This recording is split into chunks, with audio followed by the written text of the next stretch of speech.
Welcome to Power Math. This is another video on chapter 10th Powers and Exponents of class 8th. Today we are going to learn about inverse multiplication and also we are going to do one sum of example number 1 of your textbook.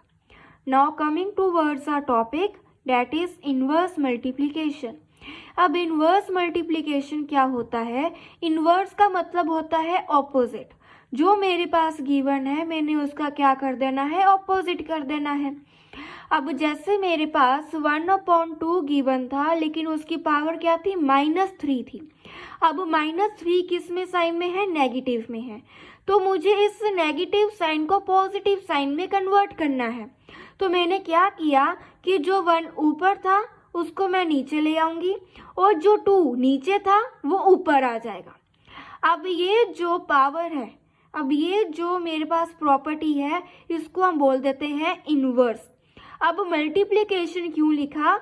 Because ये जो मेरी exponent है जो -3 है वो 2 के साथ क्या हो रहा है? मल्टीप्लाई हो रहा है. ठीक है, तो मैंने इसका आंसर क्या आ जाएगा? जो 2 नीचे था अब वो 2 ऊपर आ जाएगा और जो 1 ऊपर था अब वो 1 नीचे आ जाएगा. अब जो इसकी पावर थी -3 में थी, अब वो पावर पॉजिटिव में ऊपर आ जाएगी. ठीक है, अब ऐसे ही अगर मैं सेकंड को ले लूँ, सेकंड केस ले लूँ जिसके पावर में क्या है? 3 है और उसकी पावर में क्या है? -7 है डिवाइडेड बाय 1. तो उसको मैं कैसे लिखूंगी? सेम, जो 3 ऊपर था वो नीचे आ जाएगा और जो 1 नीचे था वो अब ऊपर चले जाएगा. तो ऐसे बन जाएगा, 1 नीचे था तो ऊपर आ गया, 3 ऊपर था तो नीचे आ गया. अब उसकी जो पावर थी -7 थी तो अब वो +7 में कन्वर्ट हो गया. अगर मेरे पास कोई क्वेश्चन आ जाए 2⁻⁻⁴, तो मैं इसको कैसे लिखूंगी? क्योंकि अब ना ही तो इसके ऊपर कुछ है ना ही तो इसके नीचे कुछ है. तो मैंने क्या करना है ऐसे सिचुएशन में? Just I will going to write down 1 under the 2. मैंने 2 के नीचे 1 को लिख देना है. तो अब ये प्रॉब्लम बन गया इस केस के जैसे. अब मुझे इस पावर को क्या करना है? पॉजिटिव में कन्वर्ट करना है. तो उसके लिए मुझे क्या करना है? जो 1 था वो ऊपर आ जाएगा, जो 2 था वो नीचे आ जाएगा और जो इसकी पावर नेगेटिव में थी अब वो पॉजिटिव में कन्वर्ट हो जाएगी. तो उसके लिए मुझे क्या करना है? 1 नीचे था उसको मैंने ऊपर लिख देना है, 2 ऊपर था उसको मैंने नीचे लिख देना है और उसकी जो पावर थी -4 थी अब वो +4 में कन्वर्ट हो जाएगी. और यही हमारा लॉ कहता है इनवर्स मल्टीप्लिकेशन. और ये जो लॉ है ये वेरी वेरी इंपॉर्टेंट है. Why? Because this law is used in many questions. In fact, each and every exercise of your textbook using this law, that is inverse multiplication. Now let's dive into the example 1 of your textbook.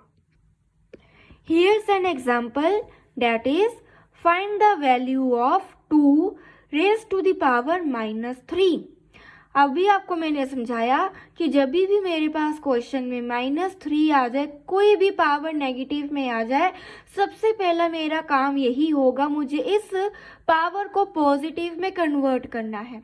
तो positive में convert करने के लिए मैं क्या use करूँगी? वही law of inverse multiplication का. तो मैंने क्या किया कि ये 2 था, 2 के नीचे कुछ भी नहीं था तो मैंने 2 के नीचे 1 को लिख दिया. तो अब ये क्या प्रॉब्लम बन जाएगी? उसकी पावर क्या है? नेगेटिव है. तो नेगेटिव के लिए मुझे क्या करना है? इनवर्स मल्टीप्लिकेशन का लॉ को अप्लाई करना है. और वो क्या कहता है कि जो नंबर नीचे है उसको ऊपर ले जाओ और जो सा नंबर ऊपर है उसको नीचे ले आओ.